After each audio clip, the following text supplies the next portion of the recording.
Hello everyone. I hope आप सबकी preparation अच्छी चल रही होगी। तो मेरा जो ये वीडियो आज का है, इसका टॉपिक है ले ऑफ्स इन आईटी सेक्टर। आप सब तो अवेयर होंगे, अभी American economy, European economy, they are going through recessions, तो जिसका इम्पैक्ट इंडियन आईटी सेक्टर पे काफ़ी पड़ रहा है। तो ले ऑफ्स शुरू हो गए हैं, तो it does have an impact. तो इस बारे में मैं आप सबसे यही कहना चाहूँगा कि आपको फ़र्क नहीं पड़ना चाहिए।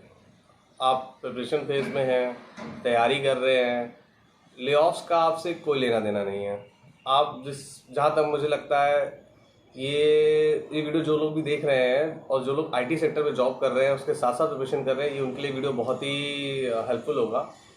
तो अगेन कमिंग बैक, आपका एज ब्रैकेट 21 to 30 ईयर्स होगा। सो इस एज ब्रैकेट में ले-ऑफ्स का ज़्यादा इम्पैक्ट नहीं पड़ता है, बेसिकली होता ही नहीं है, क्योंकि आपसे चीपर रिसोर्स मिलेगा नहीं उन्हें और आपसे अच्छा काम कोई कर नहीं पाएगा। आप बहुत जल्दी क्विकली लर्न करते हैं, क्विकली अपना काम कर लेते हैं, आपको पता है टूल्स के साथ आप बहुत ही फेमिलियर होते हैं, तो ये एज ग्रुप इतनी वल्नरेबल नहीं रहती ले ऑफ के लिए। सो ले ऑफ का आप पे इम्पैक्ट नहीं पड़ना चाहिए, आपको उसके बारे में ज़्यादा सोचना नहीं चाहिए। मैं भी इस फेज से गो थ्रू हुआ हूँ। मेरे टाइम में भी मैंने मतलब ये चीज़ें महसूस की हैं कि कैसे इंडस्ट्री में ले ऑफ आता है and how does it hampers your psychology, आपका सोचने का ढंग, या आप कुछ कर रहे होते हो कैसे आप उससे डिस्ट्रैक्ट होते हो। आप कुछ लॉन्ग टर्म प्लान या गोल्स होते हैं जो कि you can not execute them. So it does hamper, even it hampers your preparation. अगर आप इसके बारे में ज़्यादा सोचने लग जाएं तो आपका एक बैलेंस बिगड़ जाता है, तो आप अपनी प्रिपरेशन को कंटिन्यू नहीं कर पाते उस मोड से, जिस मोड से आपको चलना चाहिए, जो स्टेबिलिटी, जो कॉन्स्टेंसी आप मेंटेन करते हैं, वो आप नहीं मेंटेन कर पाते हैं। तो ऐसा नहीं करना चाहिए। मतलब ले ऑफ के बारे में आपको नहीं सोचना चाहिए। आप अपनी जॉब जैसे कर रहे हैं वैसे ही कंटिन्यू रखें, और जो टाइम मिल रहा है प्रिपरेशन को, उसको ऑनेस्टी के साथ प्रिपेयर करते रहें। Believe me, it works. That is actually how it works for every one of us.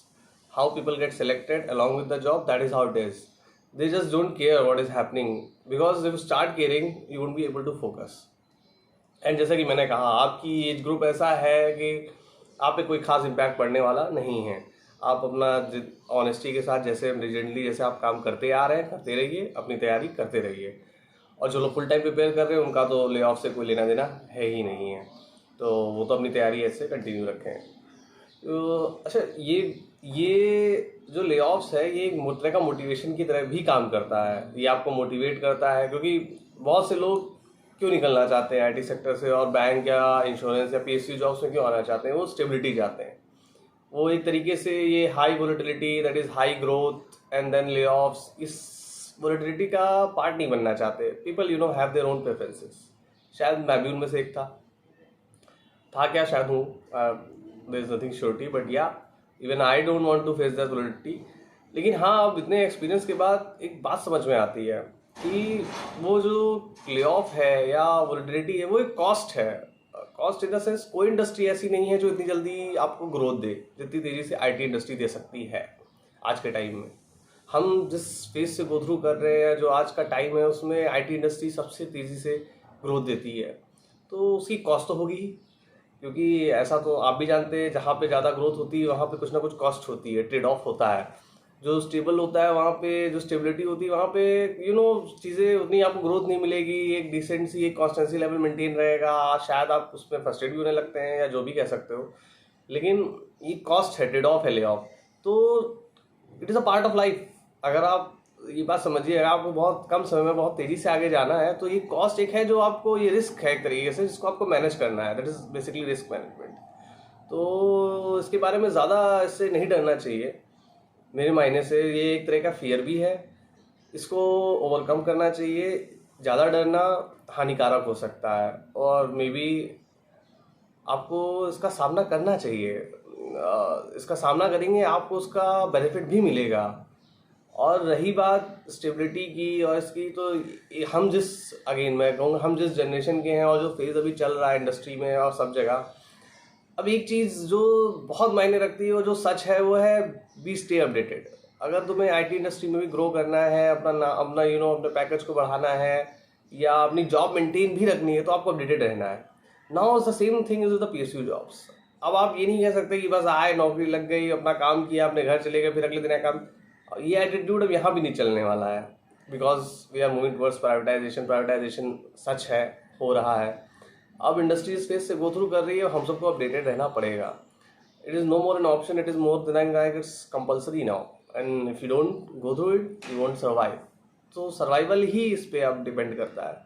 सो जो कि एक अच्छी चीज़ भी है। अच्छी चीज़ इन द सेंस आप हमेशा मोटिवेटेड रहेंगे, अपडेटेड रहेंगे, जो कि आपकी पर्सनैलिटी और आपकी ओवरऑल लाइफ पे भी इम्पैक्ट डालता है। एंड क्या पता आप कहाँ पहुँच जाएं। बीइंग कॉन्स्टेंटली अपडेटेड आपको आपकी लाइफ में ऐसी जगह ले जाए जहाँ पे आपने कभी सोचा भी ना हो या इमेजिन भी ना किया हो। तो इसके बेनिफिट्स हैं, बहुत सारे हैं। उन्हीं बेनिफिट्स को ध्यान रखिए, अपने आप को अपडेटेड रखिए। ले ऑफ को, अपने ले ऑफ की न्यूज़, ये सब इनको आपकी प्रिपरेशन को हैम्पर मत करने दीजिए। डेट्स आउट हैं, आपको पता है इस डेट को एग्जाम है, मुझे बस उस डेट तक फोकस रखना है, डिस्ट्रैक्ट नहीं होना है। मार्केट में जो भी हो रहा है होने दो। अगर आप अगेन जॉब के साथ तैयारी कर रहे हैं, अगर आपकी IT जॉब है, बिल्कुल बेशक आपको ये बात हैम्पर करती होगी या करती हो, but again it is psychologically, leave it, don't stress upon it, keep doing what you have been doing for the past few weeks till the time the exam gets over. उसके बाद काफ़ी time मिलता है, सोच लीजिएगा फिर से तैयारी करनी है नहीं करनी है, वो एक अलग चीज़ है। लेकिन अभी के टाइम में, प्रिपरेशन टाइम में, जब डेट्स आउट हैं, एग्जाम सर पे है, इसके बारे में सोचने से आपका कोई भला नहीं होने वाला। यही मेरा सबसे एक रिक्वेस्ट है। मैं भी इस फेज से गो थ्रू गया हूँ, तो मुझे लगा ये बात बतानी चाहिए, किसी के काम आ सकती है। और जो फुल टाइम प्रिपरेशन कर रहे हैं उनको तो बिल्कुल निश्चिंत होकर बिंदास तैयारी करनी चाहिए। आपके लिए तो बिल्कुल एकदम पाथ खुला है। आप तो और भी you are in a more positive way, you have more solid preparation, more focused preparation. आपके सक्सेस के चांसेस और भी अच्छे हैं। Just keep going on. उम्मीद है दोस्तों आपको ऐसा वीडियो पसंद आया हो। So if you do like it, and if you like me to keep preparing such kind of informative videos, please like, subscribe and share. Chaliye, all the best.